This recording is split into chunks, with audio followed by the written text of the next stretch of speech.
The following is a reading of Part 1 of the final report of Group 5 from the Synod on Synodality on the theme, Women's Participation in the Life and Leadership of the Church. The complete text can be found online from the Synod's website. Link in the description. Like, share and subscribe to find Part 2 and the appendices that made up the rest of the report. Enjoy! Part 1. The History of Group 5 of the Synod on Synodality. 1. Shortly before the plenary assembly of the Dicastery for the Doctrine of the Faith, held in January 2024, Pope Francis, of venerable memory, encouraged the Dicastery to address, among other issues, the question of women's participation in the life and leadership of the Church. After having consulted the Holy Father on the matter, the Dicastery selected this topic as the subject of a possible document and began its preparations in the usual manner. 2. Meanwhile, between the first and second sessions of the Synod on Synodality, the Dicastery received a request to engage with Study Group 5, to which the following theme had been assigned: some theological and canonical matters regarding specific ministerial forms. An initial dialogue with the Secretariat of the Synod led to the conclusion that the Dicastery for the Doctrine of the Faith would continue to examine in depth the role of women in the Church, with particular attention to their participation in decision-making processes and in the leadership of communities. Among the other topics that emerged for study were the following: the relationship between sacramental power and lay ministries, the origins of ministries, the charismatic dimension of the Church's life, ecclesial functions and ministries that do not require the sacrament of holy orders, the understanding of holy orders as a service to the richness of charisms, and the problems posed by erroneous conceptions of ecclesial authority. It soon became evident that Study Group 5 would have a rather original structure compared with the other study groups, as its organizational framework overlapped with the Dicastery's working structure. 3. The Doctrinal Office of the Dicastery began its work by sending a request for a votum to all its consultors, and by drawing upon what had emerged during an initial ordinary session of the Dicastery dedicated to the topic. 4. Thanks to these preliminary steps, 3 definitive points were reached, which were communicated by the prefect at the opening of the second session of the Synod on Synodality. A. The need to revisit certain insights of Pope Francis regarding the participation of women in the life and leadership of the Church, which had so far been insufficiently received. In particular, Evangelii Gaudium, Querida Amazonia, and Antiquum Ministerium. B. The question of women's access to the diaconate did not yet appear sufficiently mature, all things considered and as maintained by Pope Francis himself. Yet the opportunity remained open to continue the work of deeper study on the role of women in the leadership of communities and on other possible avenues of participation. C. The overarching aim of the future document was to conduct an in-depth analysis of the profile of certain women who, in the Church's ancient and recent history, have exercised genuine authority and real power in service of the Church's mission. This authority or power was not tied to the reception of holy orders, yet it nevertheless represented an exercise of power and authority that was very fruitful for the life of the people of God.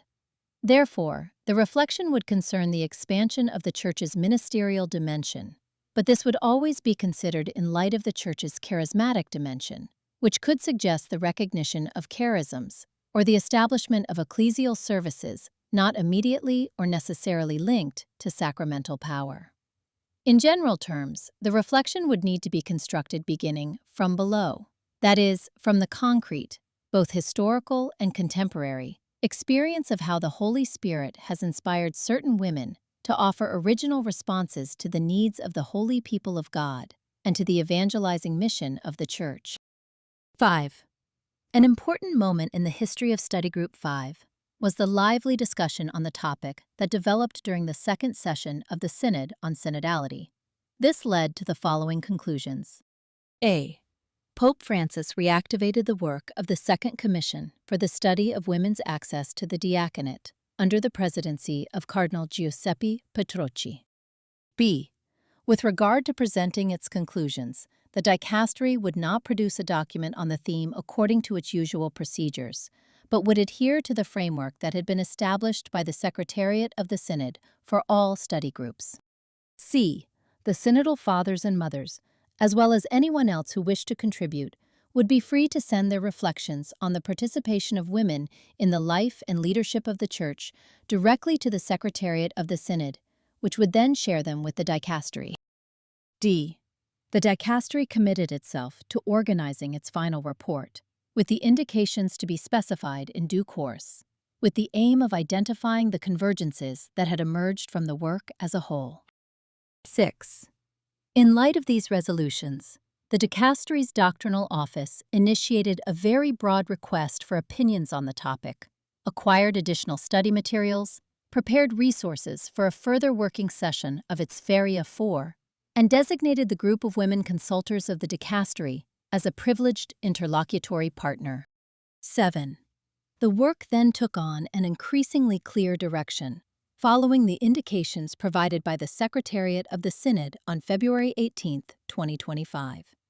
It was thus established that the dicastery, like the other study groups, would simply prepare a final report on its long study of the theme of the participation of women in the life and leadership of the Church. 8.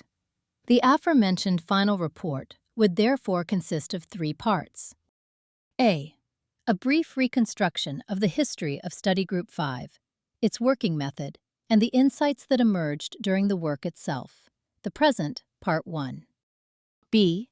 A detailed synthesis of the principal findings and convergences regarding the theme, drawn from listening to the various components of the dicastery, its consultors, doctrinal office, Congreso, and Feria 4. The reading of the texts received, and the testimonies gathered at the dicastery's request. Part 2 of the final report.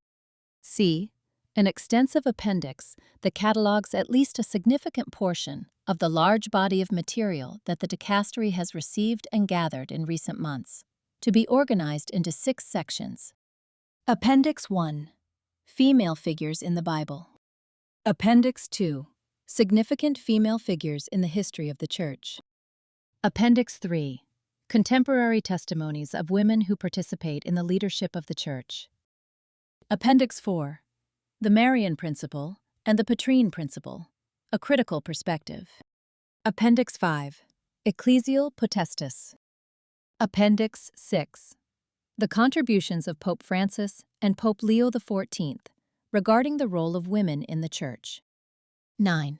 Regarding Part 2 of the final report, as already mentioned, the dicastery relied above all on the ongoing contribution of its female consultors. During the various meetings with them, it became clear that the path for Study Group 5 was novel and distinct from the dicastery's usual procedures. What took place was the implementation of a living and dynamic listening, an ongoing and non-static process of discernment, the adoption of an approach from below rather than from above, and finally, an exercise of mediation and of seeking possible consensus among positions often in tension with one another, not least because of the very subject that has been under discussion over these past 2 years. This concludes the reading of Part 1 of the final report from Group 5 from the Synod on Synodality, on the theme Women's Participation in the Life and Leadership of the Church. Like, follow, share, and subscribe to find Part 2 and the appendices that made up the rest of the report. Papal Archives in pure audio.